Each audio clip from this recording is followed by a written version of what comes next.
ഇന്ന് ഞങ്ങളുടെ അമ്പലത്തിലെ ഉത്സവമാണ്. ഉത്സവം എന്ന് വെച്ചാൽ ഒരു ഒന്നൊന്നര ഉത്സവമാണ്. ഞങ്ങൾക്കിതൊരു വികാരമാണ്, ഒരു വർഷത്തെ കാത്തിരിപ്പ് എന്നൊക്കെ പറയാം. അപ്പോൾ ഇന്നാണ് മേജർ വലിയകുളങ്ങര ക്ഷേത്രത്തിലെ അശ്വതി മഹോത്സവം. ഞാനാണെങ്കിൽ പണ്ടൊക്കെ ഒരു മാസം ആഘോഷിക്കുന്ന ഒരു സംഗതിയാണ്. പക്ഷേ ഇപ്പോൾ കാര്യങ്ങൾക്ക് ജസ്റ്റ് വന്നു പോവുക മാത്രമേ സാധിക്കുന്നുള്ളൂ. പിന്നെ മറ്റുള്ളവരെയൊക്കെ വെച്ച് നോക്കുമ്പോൾ എനിക്ക് അതെങ്കിലും സാധിക്കുന്നല്ലോ എന്നുള്ളൊരു സമാധാനമുണ്ട്. പറയെടുപ്പ് തുടങ്ങുമ്പോൾ തന്നെ ഞങ്ങളുടെ ഉത്സവം തുടങ്ങുകയായി. ഇപ്പം എന്തേ വഴിയിൽ നിർത്തി അമ്മയ്ക്കൊരു സാരി വാങ്ങണം. ഈ ഞങ്ങളുടെ നാട്ടിലൊക്കെ ഡ്രസ്സ് എടുപ്പ് എന്ന് പറയുന്നത് പണ്ട് ഓണം അതുപോലെ അശ്വതി, ഈ രണ്ട് കാര്യങ്ങൾക്കാണ്. ഞങ്ങൾക്ക് ഓണത്തിനെക്കാട്ടി ആഘോഷമാണ് അശ്വതി. ഇത്തവണ അശ്വതി ഞായറാഴ്ച വരുന്നതുകൊണ്ട് ശനിയാഴ്ച രേവതിക്കും അതുപോലെ അശ്വതിക്കൊക്കെ പങ്കെടുക്കാം. തലേന്ന് ഇങ്ങ് വരാം, വെള്ളിയാഴ്ച ഇങ്ങ് വരാം എന്നൊക്കെ പ്ലാൻ ചെയ്തിരിക്കുകയായിരുന്നു. പക്ഷേ നീണ്ടൊരു യാത്ര പോയതുകൊണ്ട് ഇതൊന്നും നടന്നില്ല. അതുകൊണ്ട് ഇന്ന് രാവിലെയാണ് എനിക്കിവിടെ എത്താൻ പറ്റിയത്. ഇതിപ്പോൾ ഡാണാപ്പടിയിലുള്ള ഇസ്മയിൽ എന്ന് പറഞ്ഞൊരു ടെക്സ്റ്റൈൽസാണ്. ഇവിടുന്ന് കയറി അമ്മയ്ക്കൊരു സാരി വാങ്ങിച്ചു. ഇനി നേരെ വീട്ടിൽ പോകണം. ഇന്നലത്തെ പരിപാടികളെല്ലാം മിസ്സായി. ഒരാഴ്ചയായിട്ട് പിള്ളേർ സ്കൂളിൽ ലീവാണ്. അതിൻ്റെ കഥയൊക്കെ ഞാൻ വരുന്ന വീഡിയോസിൽ ഉറപ്പായിട്ടും പറയുന്നതായിരിക്കും. പിന്നെ എൻ്റെ ചാനലെടുത്ത് നോക്കിയാൽ അറിയാം, നമ്മുടെ ഈ ഉത്സവത്തിൻ്റെ ഒരു 5-6 വീഡിയോസെങ്കിലും ഉറപ്പായിട്ടും കാണും. ഇത് കാർത്തികപ്പള്ളി ആയിട്ടുണ്ട്. ഇവിടുന്ന് അങ്ങോട്ട് പോകുന്ന വഴിക്ക് കാണാം ആൾക്കാരുടെ തിരക്കും ഉത്സവത്തിനുള്ള ഓട്ടപ്പാച്ചിലുകളും ഒക്കെ. ഇപ്പം ഇവിടെ തന്നെ എല്ലാവരും അമ്പലത്തിൽ രാവിലെ വരും. അശ്വതി നാളിൻ്റെ രാവിലെ അമ്പലത്തിൽ കുത്തിയോട്ടം ഉണ്ടാകും. ഇതിപ്പം 10-11 മണിയായി സമയം. അതുകൊണ്ട് കുത്തിയോട്ടമൊക്കെ വന്നിട്ട് പോയി കാണും. അതൊരു 8 മണി സമയത്തിലാണ് ആ പരിപാടിയൊക്കെ നടക്കുന്നത്. പിന്നെ ഇവിടുത്തെ ഉത്സവം കഴിഞ്ഞാൽ നാളെ ചെട്ടികുളങ്ങര ഭരണിയാണ്. അതായത് ഈ ചെട്ടികുളങ്ങര ഭരണിയുടെ എന്നായിരിക്കും നമ്മുടെ ഈ വീഡിയോ ചിലപ്പോൾ അപ്ലോഡ് ചെയ്യുന്നത്. സാധാരണ രേവതി ഉത്സവത്തിൻ്റെ അന്നാണ് ഞാൻ അമ്പലത്തിലൊന്ന് വന്ന് വിസിറ്റ് ചെയ്യാറുള്ളത്, അമ്പലത്തിൽ തൊഴാൻ വരാറുള്ളത്. പക്ഷേ ഇത്തവണ അത് പറ്റിയില്ലല്ലോ, ഇന്നലെ ഒന്നും എത്താൻ പറ്റിയില്ല. അതുകൊണ്ട് വിചാരിച്ച അശ്വതിയുടെ അന്ന് രാവിലെ തന്നെ പോയി അമ്പലത്തിൽ തൊഴാൻ. ഈ ഉത്സവത്തിന് വരുമെങ്കിലും അശ്വതിയുടെ അന്ന് രാവിലെ തൊഴാൻ ഞാൻ ആദ്യമായിട്ടാണ് വരുന്നത് കേട്ടോ. ഞാൻ പറഞ്ഞില്ലേ, രേവതിയുടെ അന്ന് വൈകിട്ട് വന്നാണ് ഞങ്ങൾ തൊഴുതിട്ട് പോകുന്നത്. അത് കഴിഞ്ഞ് പിന്നെ നമ്മുടെ അവിടുന്ന് താലവും എഴുന്നള്ളത്തും ഒക്കെ ഉണ്ടാകും. അത് കാണാൻ പോകും. ദേ അമ്പലത്തിനടുത്ത് എത്താറായി. ദേ കാണുന്നതാണ് പുതുക്കുണ്ടൻ തേര്. ഇതിലും വലിയ തേരുണ്ട്. അതിങ്ങനെ ചാലിക്കൂടെ കൊണ്ടുവരും. അതായത് നമ്മുടെ കണ്ടവില്ലേ, വയലിൽ കൂടെ വലിച്ചുകൊണ്ട് വരും. അത് കാണണം.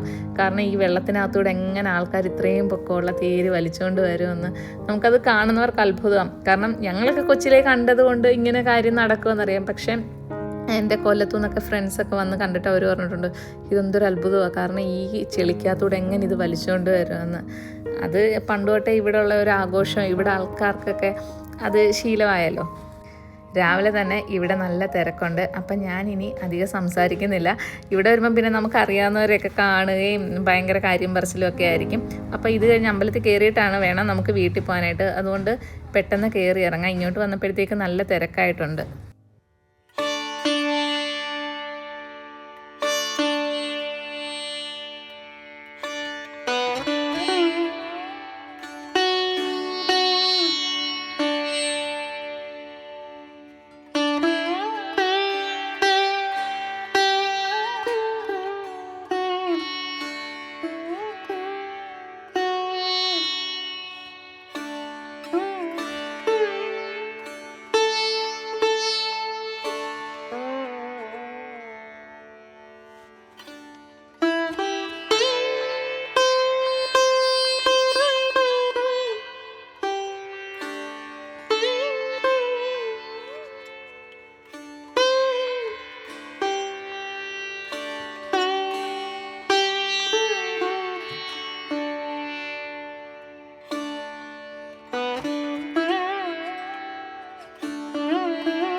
എൻ്റെയൊക്കെ ചെറുതിലെ ഇവിടെ ഇത്രയും കച്ചവടക്കാരില്ല. അതായത് ഈ വളയും മാലയും കമ്മലും ഒക്കെ വിൽക്കുന്നവർ. അല്ലാതെ ബലൂണ്, ഐസ്ക്രീമാണ് മെയിനായിട്ട് അശ്വതിക്ക് ഞങ്ങൾ വാങ്ങിച്ച് കഴിക്കാറുള്ളത്. അതിലെ കമ്പിൽ കുത്തിയ സേമിയൊക്കെയുള്ള ഐസ്, അതുപോലെ ഐസ്ക്രീം.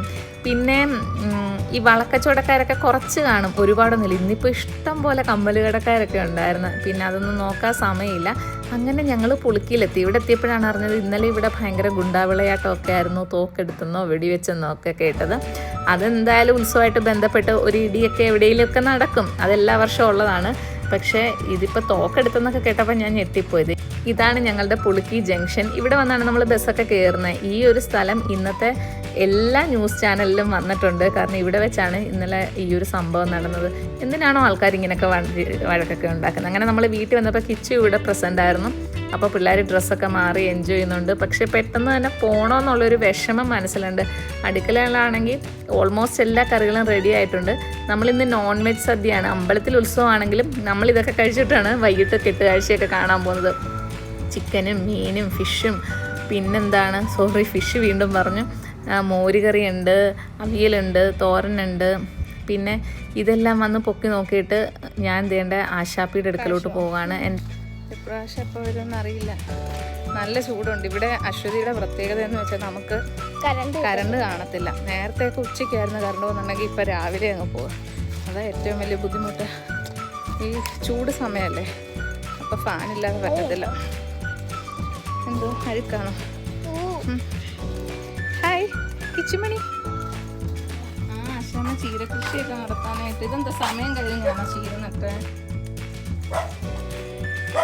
Bruno hi hi.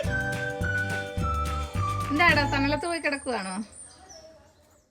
അവിടെ ഞങ്ങളൊരു 10 മിനിറ്റ് ഇരുന്ന് കാര്യമൊക്കെ പറഞ്ഞിട്ട് ഇറങ്ങി. അപ്പോൾ വീട്ടിൽ വന്നപ്പോഴത്തേക്ക് ചോറെല്ലാം റെഡിയായിട്ട് ഊണ് കഴിക്കാനുള്ള സമയമായി. അപ്പോൾ ഇനി അത് കഴിക്കാൻ പോവാണ്. ഇങ്ങനെ വിളമ്പിക്കൊണ്ടിരിക്കുകയാണ്. ഇനിയിപ്പോൾ അധികം സമയമില്ല. എനിക്കിന്ന് കെട്ടുകാഴ്ച കാണാൻ പോകാനോ തേര് കാണാനോ ഉള്ള ഭാഗ്യമില്ല. ഞാൻ ആദ്യമേ പറഞ്ഞിട്ടില്ലായിരുന്നു, കുട്ടികളൊക്കെ ഒരാഴ്ച സ്കൂളിൽ ലീവായിരുന്നു. അതിൻ്റെ നോട്ട്സ് എല്ലാം എഴുതണം. പിന്നെ അമ്പലത്തിൻ്റെ അതുവഴി തിരിച്ചു പോകണമെന്ന് വിചാരിച്ചെങ്കിലും അവിടെ ഭയങ്കര ബ്ലോക്ക് ആയതുകൊണ്ട് അത് നടന്നില്ല. അതുകൊണ്ട് തേരൊന്നും ഇനി കാണാനുള്ള യോഗമേ ഇല്ലെന്ന് പറയാം. അപ്പോൾ ഇന്നത്തെ വീഡിയോ ഇത്രയേ ഉള്ളൂ. ബായ്.